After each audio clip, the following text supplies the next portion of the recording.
नमस्ते बच्चों, मेरा नाम है सचिन कुमार और आप देख रहे हैं बेटा बायोलॉजी क्लास कटिंगल भाटी कॉलेज की ओर से। और लास्ट क्लास में हमने क्या डिस्कस किया था?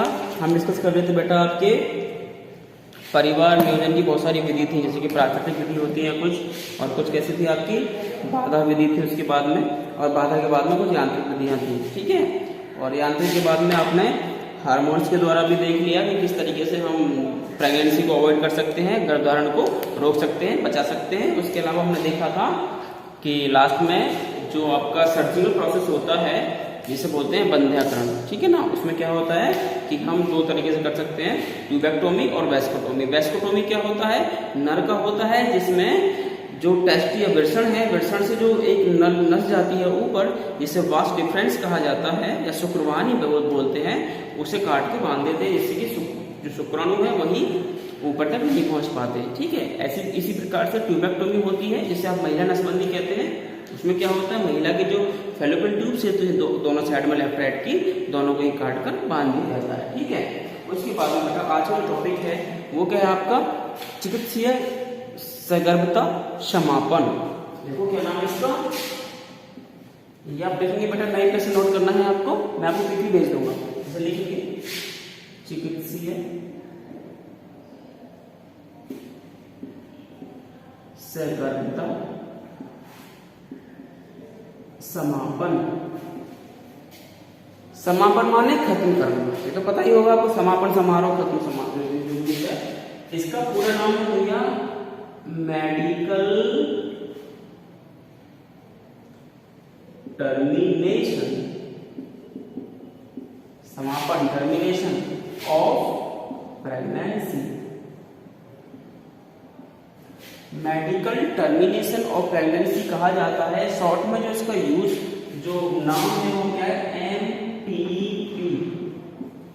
यही वर्ड ज्यादा यूज होता है, एमटीपी इसको नॉर्मली कहा जाता है। कोई नहीं बोलता कि चिकित्सीय सगर्भता समापन क्या होता है, वो तो आप एग्जाम में आ सकता है, बस बाकी नॉर्मली जो भाषा है उसमें एमटीपी ही कहा जाता है। अब ये है क्या, इसकी परिभाषा क्या है ये आप समझ जाएंगे अभी। गर्भकाल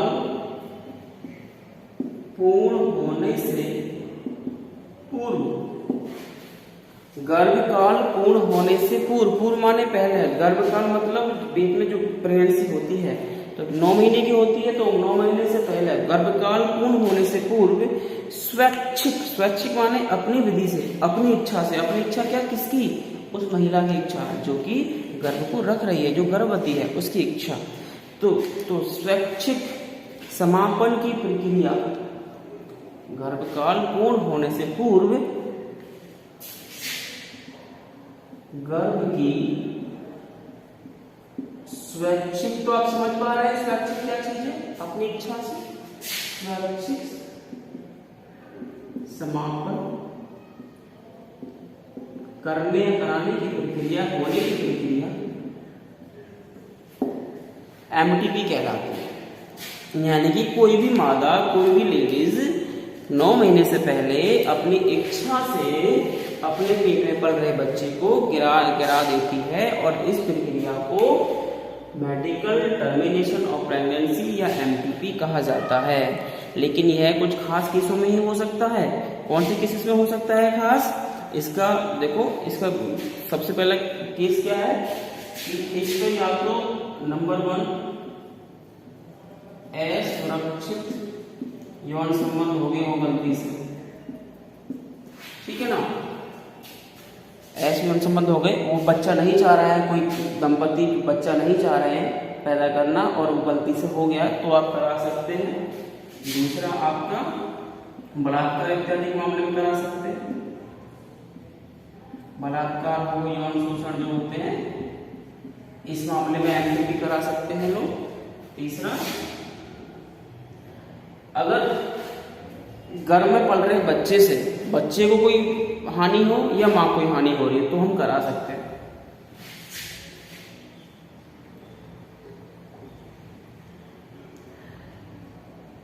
गर्भ से संभावित हानि से बचने के लिए, संभावित हानि से बचने के लिए सपोज करो जैसे मानो कोई बहुत गरीब लोग होते हैं, उन्हें ज़्यादा वो फैमिली प्लानिंग तो करते नहीं बेचारे। अब कोई लड़की है या कह सकते हैं वो महिला है, उसकी उसमें बहुत वजन बहुत कम है, उसकी जो कह सकते हैं हेल्थ है बहुत ही बेकार है, उसमें जो ब्लड का आ रहा है वो 5-6 पॉइंट आ रहा है, वो गर्भवती हो गई है, तो डॉक्टर क्या सलाह देगी कि आप ना अभी मतलब बच्चा पैदा करने की स्थिति में नहीं है, आप इस बच्चे को MTP करा दीजिए, इसका अबॉर्शन करा दीजिए, और उसके बाद में फिर आप ढंग से अपने शरीर का ध्यान रखिए, जब आप स्वस्थ हो जाएं तो बच्चा पैदा कर लेना, ठीक है ना। तो इस कंडीशन में करा सकते हैं, ठीक है। इसके अलावा और क्या हो सकता है, ये हो गया बुढ़ापे वाले मामले हो गए, गर्भ से हो गए। हाँ, अगर कोई बीमारी हो, बीमारी मतलब अगर पेट में बच्चा पल रहा है, उसे कोई जन्मजात बीमारी हो जो घातक हो सकती है, जैसे थैलीसीमिया है, या उसके हाथ पैर प्रॉपर नहीं बन पाए हैं, या कोई सिंड्रोम्स वगैरह हो। सिंड्रोम्स क्या होते हैं पढ़ाऊंगा बेटा आपको, सिंड्रोम मतलब बीमारियों का समूह होता है पूरे तरीके से, मतलब ऐसी कोई बीमारी है जिसे ठीक करना बहुत मुश्किल है, और वो बीमारी से बड़ी दिक्कत हो जाएगी, तो उस कंडीशन में करा सकते हैं, ठीक है ना। अब एक कंडीशन और भी होती है, जैसे मान लो किसी महिला को एड्स है, उसके पेट में बच्चा पड़ रहा है, तो भी हम इसको करा सकते हैं, क्योंकि बच्चे को आसानी से हो सकता है एड्स माँ से। तो ये कुछ कंडीशंस होती है, इन कंडीशंस में ही हम MTP करा सकते हैं। नॉर्मली ऐसा नहीं कि आपने कोई भी चले उठा के हमें बच्चा गिराना है, ऐसे नहीं होता है, वो एक अपराध हो जाता है। इसको क्या कहते हैं इंडिया में, हाँ कोई इसके लिए कोई लॉ बना हुआ है, वो तो मुझे नहीं पता कौन सा है, तो इसमें खामोखा आप किसी भी बच्चे को आसानी से नहीं गिरा सकते हैं। एक खास बात और, अगर MTP करानी ही होती है तो जो पहला ट्राइमेस्टर होता है, पहले 3 महीने होते हैं वही सेफ होते हैं, 1 से 3 महीने ही बेटा सेफ होते हैं। इसके बाद कराएंगे तो जो महिला है उसके लिए बहुत खतरा होता है, उसकी जान को बहुत जोखिम होता है, तो कोशिश क्या करना है, कराने नहीं पड़े कभी। तो अगर किसी की MTP करनी भी पड़ रही है, करानी पड़ रही है, तो वो फर्स्ट ट्राइमेस्टर में ही करें, उसके बाद ना करने की कोशिश करें, ठीक है ना, क्योंकि उससे जो महिला है उसके स्वास्थ्य को खतरा है। और दूसरा, बार बार अबॉर्शन या MTP कराने से ना महिला की स्वास्थ्य भी बेकार हो जाता है, गिर जाता है, यानी कि वो बीमार आसानी से हो सकती है, ठीक है, बहुत सारी चीज़ें हो जाती हैं। इसके अलावा दूसरी चीज़, MTP जो कराते हैं लोग पूरी दुनिया में, कितना पार्ट है वो, 1/5 भाग लोग MTP कराते हैं। तो अब हम इसको आपको क्यों पढ़ा रहे हैं, MTP कराने से देखो जितनी प्रेगनेंसी है 5 हिस्सों में से 1 हिस्सा MTP हो रही है, तो मतलब कितनी बड़ी जनसंख्या को रोका जा रहा है MTP कराने से। लेकिन अभी बहुत सारी जगह ये लीगल है, बहुत सारी जगह लीगल नहीं है, खासकर जो यूरोपियन कंट्रीज हैं जहाँ पे अंग्रेज रहते हैं, क्रिश्चियन रहते हैं, वहाँ पे तो लोग इलीगली इसको करा देते हैं आसानी से, हाँ भैया बच्चा पैदा हो रहा है कोई बात नहीं, अबॉर्शन करा दीजिए, हमको जनसंख्या नहीं बढ़ानी है। लेकिन जो हमारे इस देश में बच्चे को गिराना भी एक तरह से पाप माना जाता है। अगर हम MTP करा रहे हैं किसी बच्चे की, तो हमारे ऊपर लोग कहेंगे कि तू तो बहुत बड़ा पापी है, तेने तो एक वो बच्चा कत्ल कर दिया, मतलब बहुत सारी चीज़ें बताते हैं। तो मतलब ये जो मामला है ना, ये धार्मिक भावनाओं से जुड़ा हुआ है, धार्मिक सामाजिक ऐसी भावनाओं से बहुत ज़्यादा जुड़ा हुआ है, तो उस तरीके से हमको देखना है। हमारे देश में जो MTP एक्ट है, मेडिकल टर्मिनेशन प्रेगनेंसी एक्ट, ये लगा था भैया आपका 1971 में। तो भारत सरकार ने क्या करा था, एक MTP एक्ट बनाया था 1971 में, यानी कि एक नियम बना दिया, एक रूल बना दिया कि MTP एक्ट में 1971 में बनाया था। इसका जो मेन ऑब्जेक्ट है, मेन उद्देश्य है इस रूल का, वो यही था कि जो मादा होती है, जो लड़की है गर्भ में, उसकी हत्या को रोका जा सके। तो इसका मुख्य उद्देश्य क्या हुआ बेटा, मादा भ्रूण हत्या को रोकना।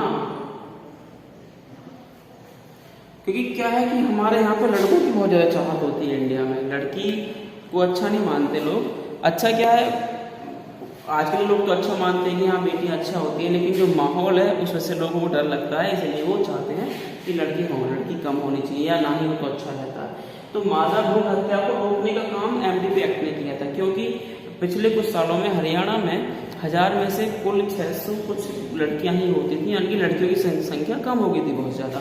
तो उस वजह से कि ये जो अनुपात है ये बिगड़ ना जाए, ये प्रकृति के खिलाफ हो सकता है, ये नेचर के खिलाफ है, सब गड़बड़ हो जाएगा, क्योंकि जब बेटियां नहीं रखोगे तो माँ कहाँ से लाओगे, बहू कहाँ से लाओगे, ठीक है ना। क्योंकि जो बेटी है आपकी वही कल जा किसी की बहू बनेगी, माँ बनेगी, मैं समझ पा रहे हैं। तो एमटीपी एक्ट लगाया गया 1971 में। उसका मुख्य उद्देश्य सिर्फ एक ही था कि मादा भ्रूण हत्या को रोकना, जिससे कि जनसंख्या के अंदर जो एक महिला पुरुष का अनुपात है वो ना बिगड़े, वो डिसबैलेंस ना हो, ठीक है। तो यही सारी चीजें हैं इसमें, और कुछ ज्यादा है नहीं इस टॉपिक में। तो सबसे पहले देखो अब करते थोड़ा रिव्यू इस टॉपिक का, हल्का सा छोटा सा। इसका नाम है चिकित्सीय सगर्भता समापन। चिकित्सीय नाम क्यों लिखा गया है कि अबॉर्शन किसी भी उल्टे सीधे हाथ से नहीं होना चाहिए। जो एक्सपर्ट है, जो योग्य व्यक्ति है यानी कि डॉक्टर है, उसी के द्वारा ये काम हो सकता है, वही उसको लीगली कर सकता है। तो एमटीपी या मेडिकल टर्मिनेशन ऑफ प्रेगनेंसी को कहा जाता है। यह होता क्या है कि गर्भकाल के पूरा होने से पहले ही किसी भी गर्भ की स्वैच्छिक समाप्ति को ही हम एमटीपी कहते हैं। और यह कोशिश करना अगर करनी पड़े किसी की तो पहले ट्राइमेस्टर में हो, पहले ही 3 महीने में करनी चाहिए, नहीं तो उसके बाद में उस गर्भवती माँ को बहुत ज्यादा स्वास्थ्य की हानि हो सकती है। इसके अलावा यह किस किस कंडीशंस में किया जा सकता है या होना चाहिए। सबसे पहले असुरक्षित यौन संबंध, ठीक है, और दूसरा बलात्कार यौन शोषण के केस में हो सकता है। तीसरा गर्भ से समाप्ति होने पर गर्भ से कोई संभावित हानि हुई है तो हो सकता है। नंबर 4 कौन सा था आपका, नंबर 4 मैंने क्या बताया था आपको अभी, एक टॉपिक्स में रह गया है बेटा, गर्भ निरोधक के विफल होने पर। सपोज करो किसी महिला ने, मैं लिख रहा हूं यहाँ पे, गर्भ निरोधक के विफल होने पर, मतलब मैं ये कहना चाहता हूँ जैसे किसी मैंने कॉपर्टी लगवा रखी है, मल्टीलोड लगवा रखी है, या वो गोली खा रही है जिससे कि बच्चा ना हो, प्रेगनेंसी नहीं हो, तो उस कंडीशन में अगर वो काम नहीं कर रही, वो कॉपर्टी फेल हो गई, मल्टीलोड फेल हो गया और किसी से गर्भ हो गया, तो उस कंडीशन में भी एमटीपी हो सकता है। वो कहेगी देखो मेरे कॉपर्टी लगी हुई है लेकिन फिर भी मेरे प्रेगनेंसी कंसीव हो गई है, तो आप इसको प्लीज अवॉइड कर दीजिए, यानी कि इसको एमटीपी कर दीजिए, ठीक है ना। तो कुछ ऐसी कंडीशंस में ही इसको लीगली तौर पर हम कर सकते हैं, अदरवाइज नहीं कर सकते। पहला असुरक्षित यौन संबंध हो गए हो, आपकी स्वेच्छा है कि हम बच्चा नहीं चाह रहे तो आप करा सकते हैं लीगली डॉक्टर के पास जाके बात करके। सेकंड बलात्कार वगैरह हुई हो, यौन शोषण हुआ हो तो करा सकते हैं। तीसरा अगर घर में पल रहे बच्चे से कोई माँ को हानि है तो करा सकते हैं। नंबर 4 घर में पल रहे बच्चे को कोई बीमारी है, बहुत घातक बीमारी है, या उसकी माँ को कोई बीमारी है तो हम करा सकते हैं। नंबर 5 गर्भ निरोधक जो है कुछ इंस्ट्रूमेंट हैं जैसे कि कॉपर्टी मेटल वगैरह फेल हो गए हैं तो उस कंडीशन में आप इसको करा सकते हैं। इसके अलावा एमटीपी एक्ट बना था 1971 में, उसका मुख्य उद्देश्य बस एक ही था कि मानव हत्या को रोकना, ठीक है बेटा, बाकी सब बाद में। Thank you.